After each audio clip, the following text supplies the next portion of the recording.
दोस्तों, आज हम पढ़ेंगे यूपी बोर्ड क्लास 12 का एक बहुत प्यारा पाठ जिसका नाम है रॉबर्ट नर्सिंग होम में। इस पाठ के लेखक कन्हैयालाल मिश्र प्रभाकर जी है। ये पाठ एक रिपोर्टार्ज है। रिपोर्टार्ज का मतलब होता है किसी घटना या जगह का ऐसा सजीव वर्णन करना कि पढ़ने वाला खुद को वहाँ मौजूद महसूस करे।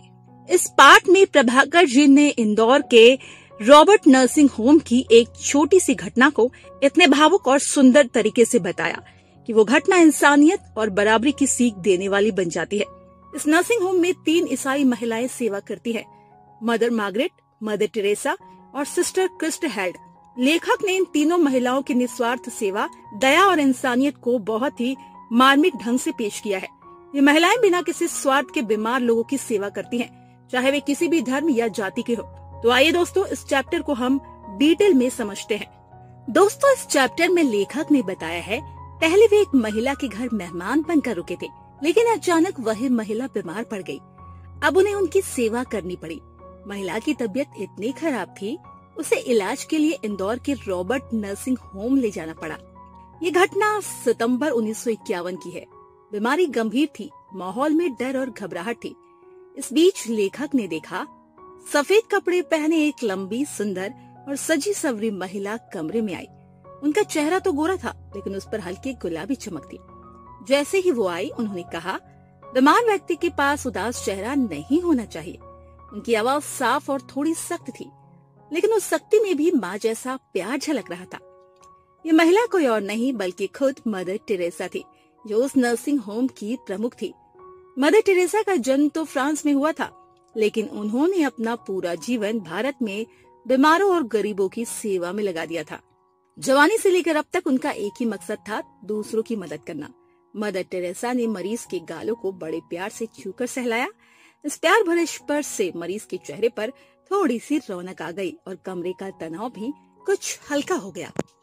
लेखक बता रहे हैं कि तभी डॉक्टर कमरे में आया। मदर टेरेसा ने हंसते हुए कहा, डॉक्टर, अब तुम्हारा मरीज हंस रहा है। डॉक्टर भी मुस्कुराकर बोला, हाँ मदर, क्योंकि आप जहाँ जाती हो वहाँ खुशी फैल जाती है।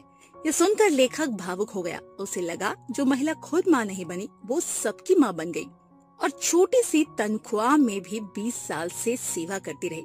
दोपहर के बाद मदर टेरेसा थर्मामीटर लेकर आई। उनके साथ एक सुंदर गोरी जवान लड़की भी थी। उसका नाम था क्रिस्ट हेल्ड, जो जर्मनी की थी। लेखक को लगा जैसे भगवान ने चांदनी को दूध में घोलकर उसे बनाया है। मदर टेरेसा और क्रिस्ट दोनों अलग अलग देशों की थी, लेकिन सेवा और सोच में बिल्कुल एक जैसी थी। लेखक ने क्रिस्ट से मजाक में कहा, तुम्हारे देश ने एक तरफ हिटलर जैसा युद्ध करने वाला और दूसरी तरफ तुम जैसी सेवा करने वाली लड़की पैदा की। क्रिस्ट ये सुनकर गर्व से चमक उठी और जोश में अपना पैर जमीन पर पटका। जब क्रिस्ट चली गई तो लेखक ने मदर टेरेसा से पूछा, क्या आप इस जर्मन लड़की से प्यार करती हैं? मदर टेरेसा मुस्कुराकर बोली, हाँ, क्योंकि हम दोनों भगवान के लिए काम कर रहे हैं।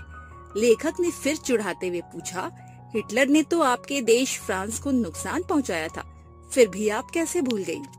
जब लेखक ने मदर टेरेसा से तीखा सवाल किया कि हिटलर ने आपके देश फ्रांस को नुकसान पहुंचाया, फिर भी आप जर्मन लड़की क्रिस्ट से प्यार कैसे कर सकती हैं?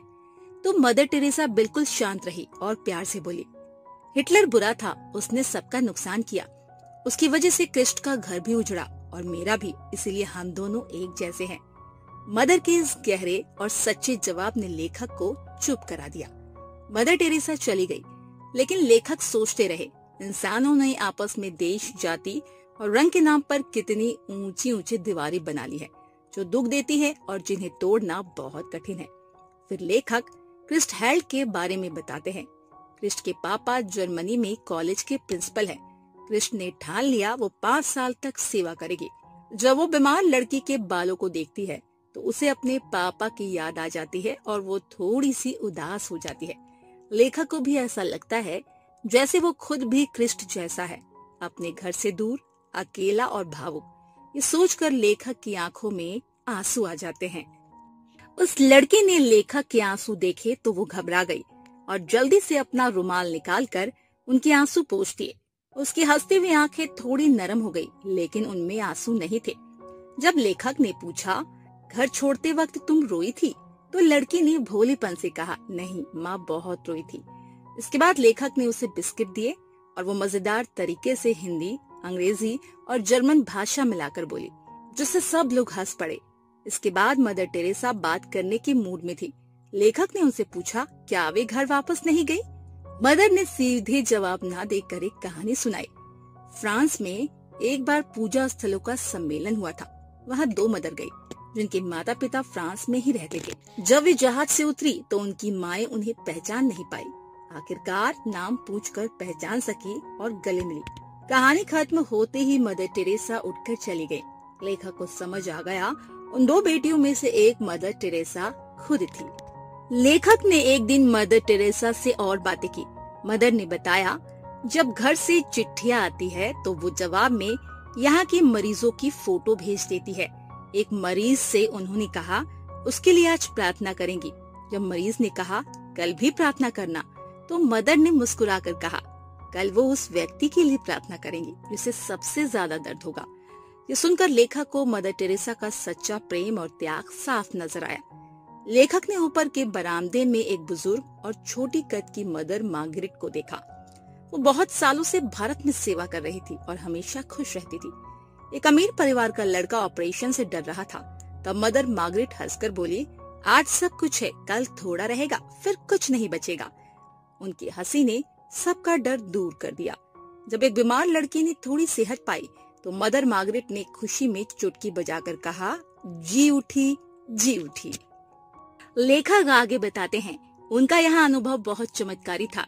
जितनी बूढ़ी महिलाएं थी उतनी ही ज्यादा खुश और मुस्कुराती हुई थी। उनकी खुशी, सेवा, जागरूकता और विश्वास भरे जीवन से आ रही थी। भले ही भाषाएं अलग थी, लेकिन सब में एक जैसी चमक थी।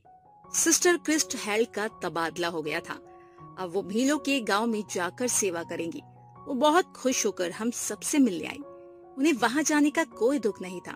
उनके भीतर नई जगहों को देखने की खुशी भरी हुई थी। मुझे उनका जाना थोड़ा दुख दे रहा था, पर वो बहुत मस्ती में थी। वो कई बार मेरे कमरे के सामने से गुजरी, पर एक बार पलटकर नहीं देखा। तब मैंने सोचा, चाहे कोई कितना भी मिले, उन्हें किसी से नहीं बंधना है। उस समय लेखक ने महसूस किया, सिस्टर क्रिस्ट हेल्ड सच में गीता के असली संदेश को अपने जीवन में जी रही थी, बिना किसी मोह के सेवा में डूबकर। दोस्तों, वीडियो अच्छा लगे तो इस वीडियो को लाइक कीजिए और चैनल को सब्सक्राइब कीजिए। Thank you for watching.